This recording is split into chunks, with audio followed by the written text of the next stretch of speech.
Hari ini kita akan belajar prediksi ujian semester 1 Matematika kelas 5. Soal yang pertama biasanya tentang bilangan bulat, yang dibahas biasanya tentang penjumlahan. Contohnya nomor 1 hasil dari 75 ditambah negatif 25 adalah titik-titik. Nah, ketika plus dan negatif ini bertemu hadap-hadap seperti ini, jadi plusnya bisa dianggap melebur. Jadi bisa kita tulis 75 langsung dikurangi 25 seperti ini. Jadi 75 dikurangi 25 sama dengan 50. Jadi aturan dalam matematika ketika positif bertemu dengan negatif, positifnya langsung melebur. Soal yang selanjutnya membahas tentang sifat penjumlahan. Sifat penjumlahan ada 3, yaitu komunitatif atau pertukaran, kemudian yang kedua asosiatif, pengelompokan, kemudian yang 3 distributif atau penyebaran. Contohnya seperti ini, pertukaran misalkan 40 ditambah 25, itu kita hanya membalik saja, jadi hasilnya akan 25 plus 40. Kemudian untuk pengelompokan biasanya terdiri dari 3 angka, misalkan 35 ditambah 20 ditambah 10 sama dengan, ya sama, 35 plus 20 plus 10. Namun biasanya di sini kita sekat dengan tanda kurung. Biasanya soal tuh demikian. Jadi 30 plus 20 ditambah 10 sama dengan, nah kita jawab dengan angka yang sama, hanya saja kurungnya kita pindah ke belakang. Nah, seperti ini untuk sifat asosiatif. Akan hasilnya sama. Jadi 55 ditambah 10 kan 65. Sama halnya seperti 35 ditambah 30 juga 65.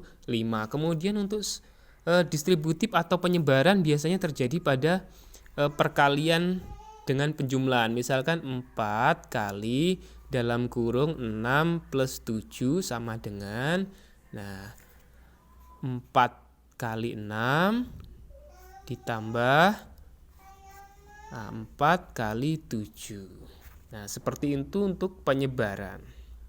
Untuk soal yang ketiga biasanya penjumlahan pecahan desimal atau koma-koma ya.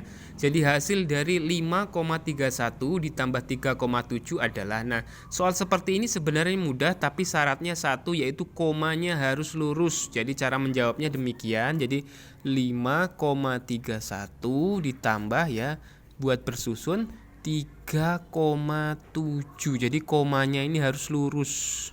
Kalau 7-nya lurus dengan 1 itu salah besar. Jadi 1 kita turunkan, 3 tambah 7 10, tulis 0, simpan 1, komanya turun, 1 tambah 5 6, tambah 3 9. Jadi hasilnya 9,01.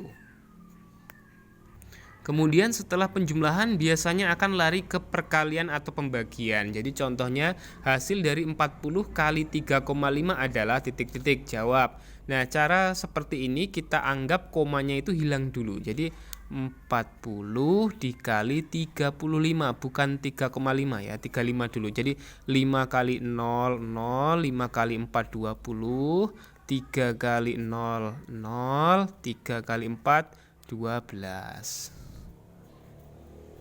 0, 0, 4, 1. Nah, karena di belakang koma 1 angka, ya berarti hasilnya itu di belakang koma juga 1 angka. Jadi hasilnya 140. Untuk soal selanjutnya biasanya berbicara tentang garis bilangan. Nah, garis bilangan itu mudah anak-anak. Kuncinya di 0 nih.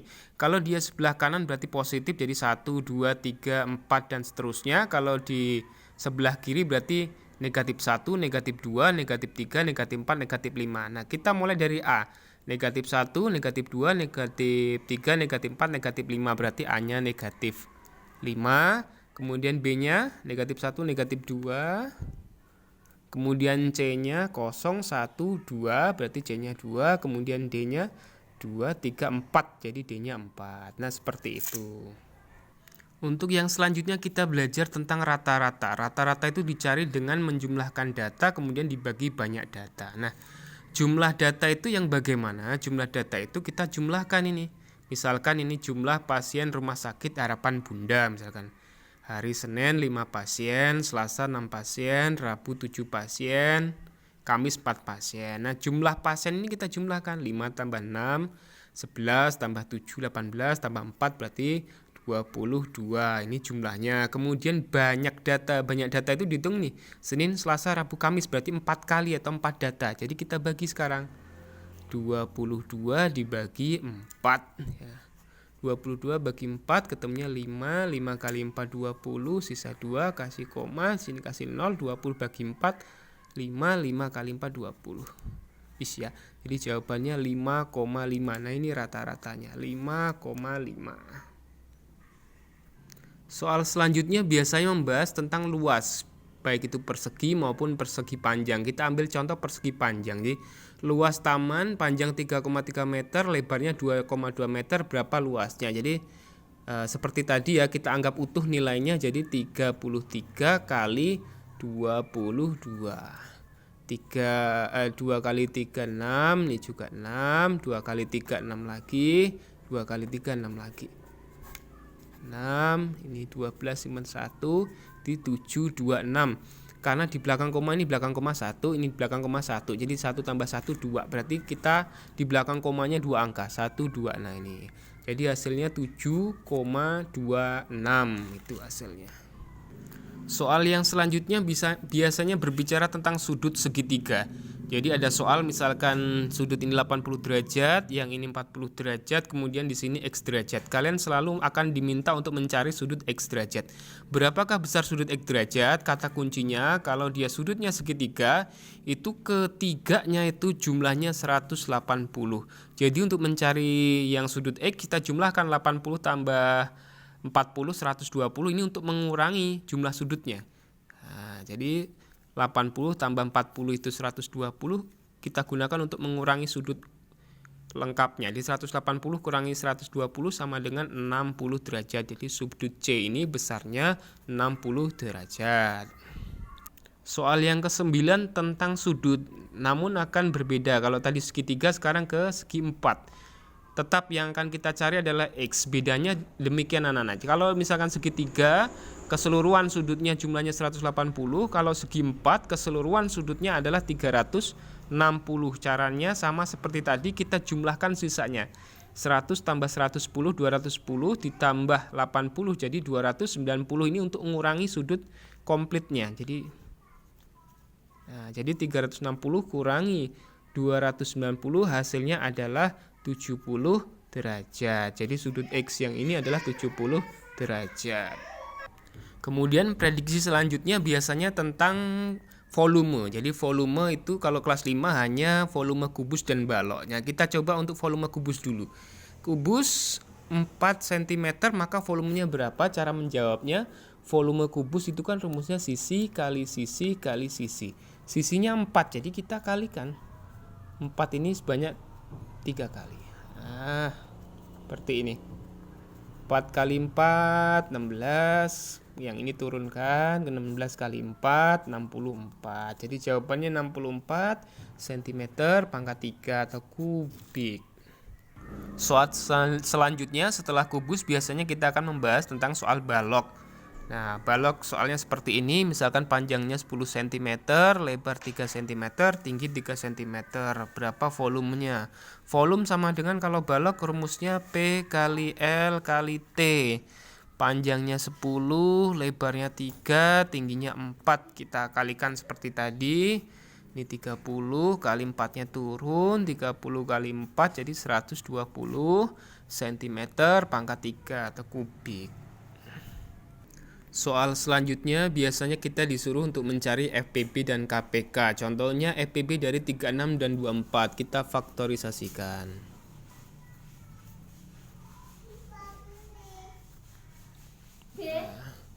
24 bagi 2, 12. 12 bagi 2, 6. 6 bagi 2 sama dengan 3. Jadi faktorisasinya 2 pangkat 2 kali 3-nya juga pangkat 2. Kalau yang 24, 2 pangkat 3 kali 3 pangkat 1. Nah, untuk FVB caranya kita cari faktor yang sama.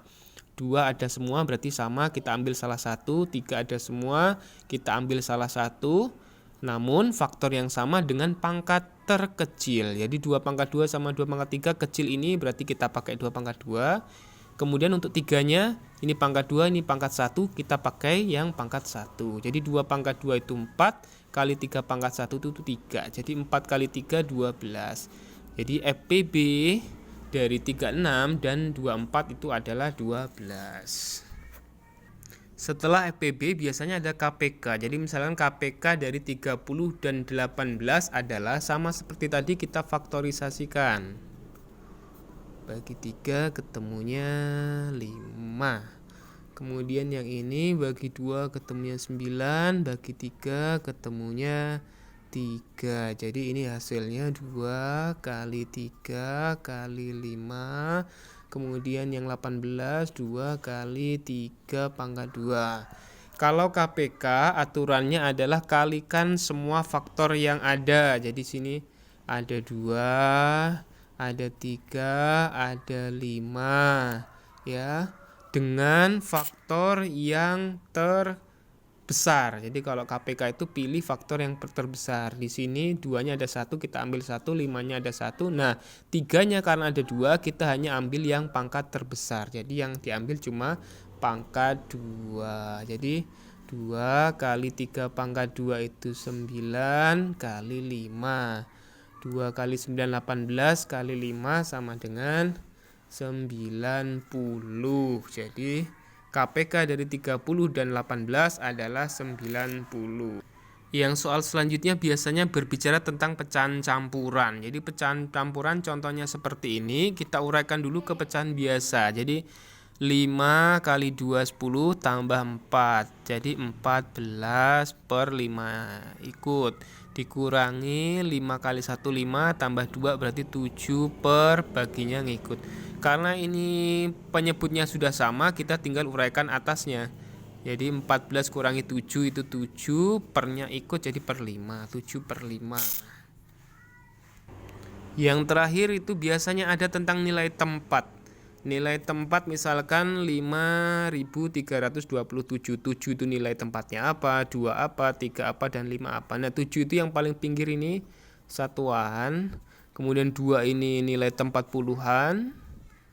Kemudian 3 ini ratusan. 5 adalah nilai tempatnya ribuan. Nah ini demikian ini anak-anak semua. Jadi ini 15 soal sudah mewakili prediksi soal semester matematika kelas 5. Semoga bermanfaat, semoga berhasil.